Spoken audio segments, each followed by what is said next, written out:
Bible में लिखल बा, ऐसनो रास्ता होखे त आदमी के बोझ लागेला, मगर आखिर में मौवतिये मिलेला।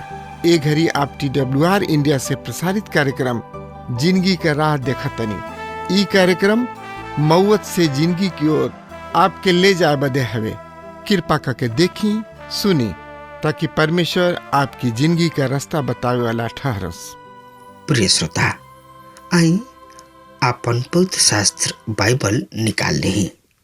रूत की किताब 4 अध्याय 1 पद से लेके 12 पद में एक तरी से लिखल बा। सुनी। तब बोअज फाटक के पास जाके बैठ गइलन और देख, उ नजदीकी रिश्तेदार जेकर चर्चा बोअज कइले रहन वहां से निकलन और उ कहले, मित्र यहाँ आके बैठा। और उ ओने जाके बैठ गइल। तब उ नगर के 10 प्राचीन सबके बुला के कहले, यहाँ में बैठ जा। तब उ बैठ गइले। तब उ नजदीकी रिश्तेदार से कहलन, नओमी त मोआब देश से लौट आइल बाड़ी। उ हमरा भाई एलीमेलेक के जमीन के एगो टुकड़ा बेच चाहताड़ी। ऐसे हम तोरा के ई कह के सूचित करे के विचार कैनी हा। तू एकरा के बैठल लोगन के सामने और हमरा लोगन के प्राचीन सब के सामने मोल ला। यदि तू खरीद के छोड़ब तो छोड़ा ला, यदि ना तो हमरा के बता द कि हम समझ ली। काहे कि ओकरा के खरीद के छोड़ावे वाला केवल तू ही हवा और तोहरा बात हम बानी। और उ कहले, हम ओकरा के छोड़ाई। तब बोअज कहले, जौना दिन तू वो जमीन के नओमी के हाथ से खरीद लेब, तब तोहरा के मोआबिन के रूत के भी जवन की मुसलमात हई जरूर लेबे के पड़ी कि मृतक के नाम ओकरा भाग पर बनल रहे। तब उ नजदीकी रिश्तेदार कहले, हम ओकरा के दाम दे के नहीं छोड़ा सकत। ऐसा ना होखे कि हमार निज भाग बर्बाद हो जाए। तू खुद ओकरा के छोड़ा ला। तू चाहे तो हमार छोड़ावे वाला अधिकार ले सकतड़ा, काहे कि हम ओकरा के नहीं छोड़ा सकत। प्राचीन काल में इसराइल में जमीन के छोड़ावे और ओकर लेन देन के संबंध में सब कुछ पक्का करे के ई प्रथा रहे कि आदमी अपना पनाही के उतार के दे देते रहे। इसराइल में वैध ठहरावे के इहे रीति रहे। ओ निकट रिश्तेदार बोअज से कहले, ता ओकरा के खुद मोल ला। और उ अपना निजी जूता उतार दिले। तब बोअज प्राचीन सब लोगन से कहले, आज तू गवाही होख कि जवन कुछ एलीमेलेक के और क्लियोन और महलोन के रहे, उस सब हम नओमी के हाथ से मोल ले बानी। फिर महलोन के विधवा मोआबिन रूत के हम आपन मेहरारू हो के खातिर एह अभिप्राय से ले बानी, जौना से कि मृतक के नाम ओकर निज भाग पर बनल रहे और मृतक के नाम ओकरा भाई सब में से और जेकर जन्म स्थान फाटक पर से ना मिट जाए। तो लोग आज गवाह ठहर ब लोग। तब जितना लोग फाटक के पास रहन और प्राचीन सब कहले, हमनी के गवाह बानी जा। तोहरा घर में आवे वाली ए मेहरारू के परमेश्वर यहोवा राहेल और लिया के समान करे, जवन की इसराइल के घराना के बनौले। और तू एप्राता में धनी और बेतलहम में प्रसिद्ध हो जा। फिर जौन संतान ए युवती के द्वारा परमेश्वर यहोवा तोरा के देश ओ से तोहार घराना पेरेस के समान हो जाए, जौन की तमार से यहूदा द्वारा पैदा भइल रहन। प्रिय श्रोता, ए अध्याय के शीर्षक है बोअज के दिल और घर में। हम देख रहल बानी रूत दूर मोआब देश की यात्रा करत अब बोअज के दिल तथा घर में पहुँचे वाली बाड़ी। यही तरी हमनी के जवन की कोनो समय परदेसी और परमेश्वर से दूर रह जा, संसार में आशाहीन रह जा, अब प्रभु यीशु मसीह के बहुमूल्य खून के द्वारा परमेश्वर के सामने आगुल बानी जा। आज हमने के परमेश्वर के परिवार के सदस्य बन गइल बानी जा। हमार और परमेश्वर पिता और पुत्र के संबंध स्थापित हो गइल बा। हमनी के परमेश्वर के दिल में स्थान प्राप्त कर चुकल बानी जा और ये दिन हमनी के उनका साथे निवास स्थान में हो खबजा। कतना अद्भुत और कतना सुघर आशा बा। ए अध्याय 4 में हम बोअज के कार्य के देखब। अब वहीं तक त उ बगल में हाथ दबाए खड़ा दिखाई दे रहल बाणे, पर अब कार्य करे खातिर आजाद बाणे, काहे कि रूत ओकरा के खुद मंगले बाड़ी अपना के छुड़ावे वाला के रूप में। हमार मित्र बोअज के समान प्रभु यीशु मसीह भी तब तक रउआ ओर से कुछ करे के आजाद नहीं खन, जब तक रउआ खुद ई दावा या मांग नहीं कर लेत कि मसीह यीशु राउर छुड़ावे वाला रिश्तेदार हमें। मसीह यीशु क्रूस पर रउआ खातिर मुहले, उ रउआ के बचावे खातिर नरक से होके गोइले। उ आज भी रउआ दिल के द्वार पर खड़ा होके खटखटा रहल बाड़े और कह रहल बाड़े कि देखा हम द्वार पर खड़ा होके खटखटा रहल बानी।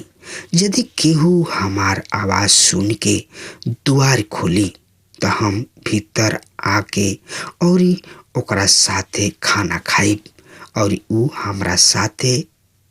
ई बात रउआ प्रकाशित वाक्य 3 अध्याय में साफ साफ बखान कइल गइल बा। मित्र, प्रभु द्वार पर खड़ा खटखटावत तड़े और द्वार के दूर के भीतरी ना चाहिए। रउआ के खुद उनका के अपना भीतरी बुलावे के हुई। परमेश्वर प्रभु यीशु में मुफ्त के अनंत जिंदगी के वरदान देताड़े, पर रउआ उनका के लेवे खातिर अपना हाथ के फैलावे के हुई और विश्वास द्वारा इनका के ग्रहण करे के हुई।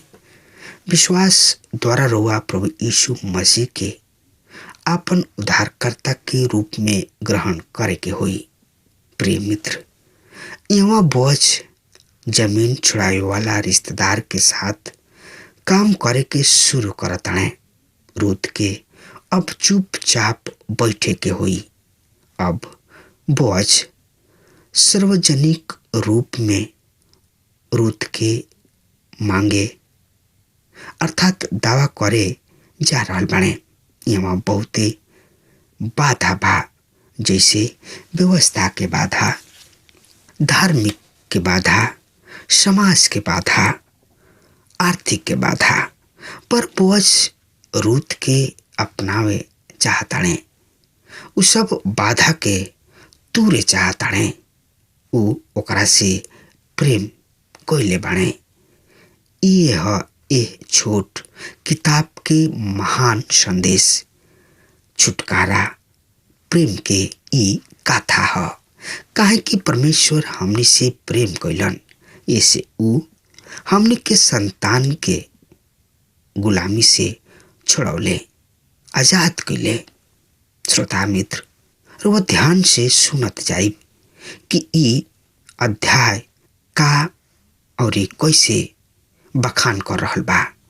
तो आई हमरा संगे बोअज से भेंट करे खातिर आपन पवित्र शास्त्र बाइबल से देखी। रूत की किताब 4 अध्याय 1 पद से लेके 6 पद में एह तरी से लिखल बा। सुनी, हम पढ़ रहल बानी। तब बोअज फाटक के पास जाके बैठ गइलन और देख उ नजदीकी रिश्तेदार ओकर बखान बोअज कोइले रहन वहाँ से निकलन और उ कहले, मित्र यहाँ आके बैठ जा। और उ ओने आके बैठ गइलन। तब उ नगर के 10 पुरनिया के बुलौले और कहलन, यहाँ में बैठ जा। तब उ बैठ गइले। तब उ नजदीकी रिश्तेदार से कहले, नओमी तो मोआब देश से लौट आइल बाड़ी। उ हमार भाई एलीमेलेक के जमीन के एगो टुकड़ा बेचे चाहताड़ी। ऐसे हम तोहरा के ई कही के सूचित करे के विचार कइनिहा। तू ए सब बैठल लोगन के सामने और हमरा लोगन के ए पुरनिया के सामने मोल ला। यदि तू मोल लेके छोड़ाव तो छोड़ा ला, यदि ना तो हमरा के बताव कि हम समझ ली। काहे कि ओकरा के मोल लेके छुड़ावे वाला केवल तू ही रिश्तेदार पहले बड़ा और तोहरा बाद हम बानी। और उ कहले, हम ओकरा के छोड़ाई।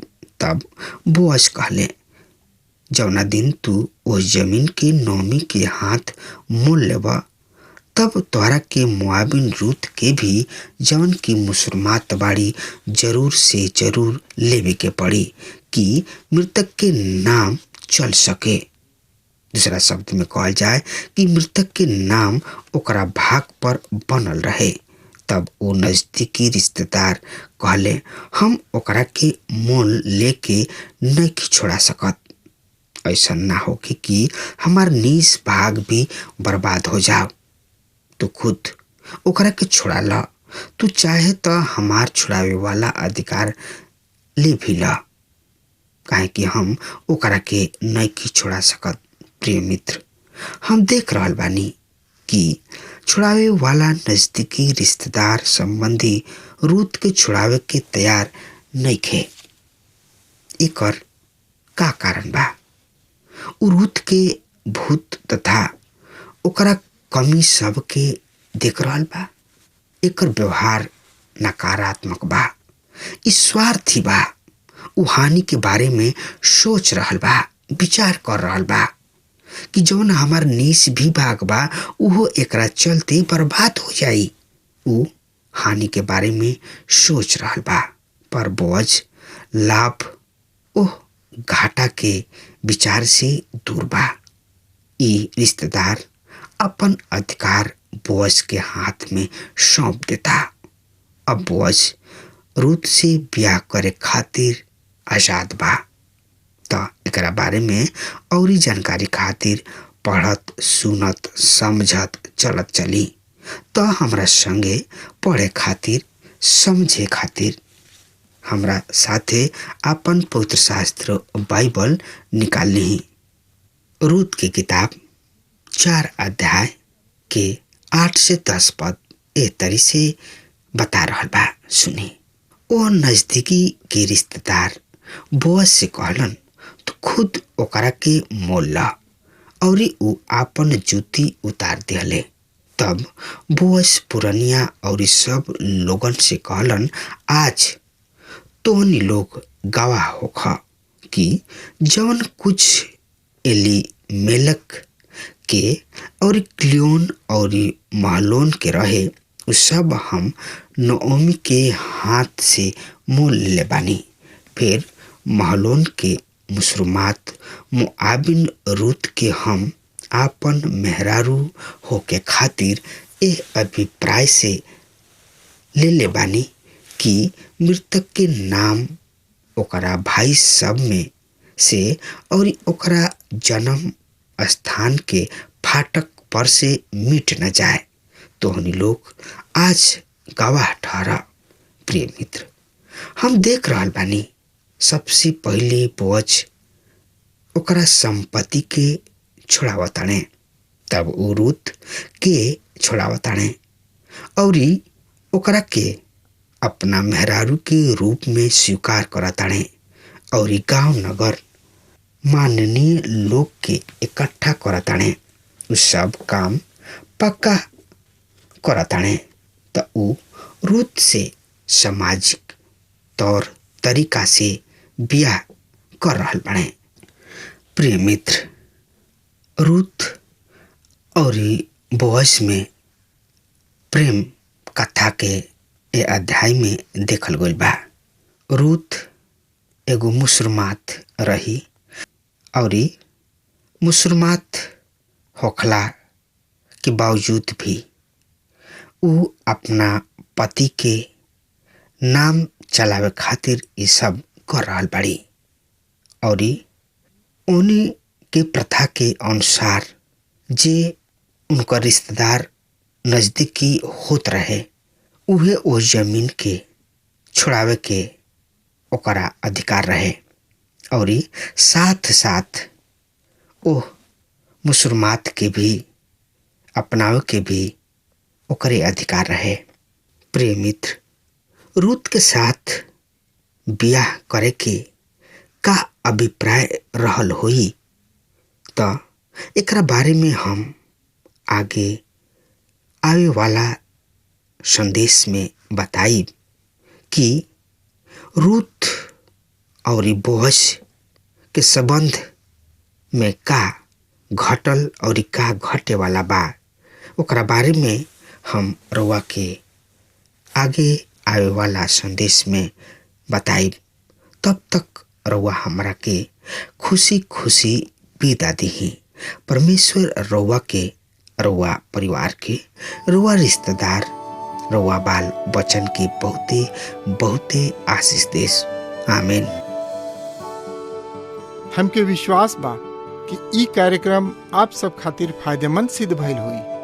हम चाहतनी कि आप सब आपन आपन आशीष हमरों से बांटी।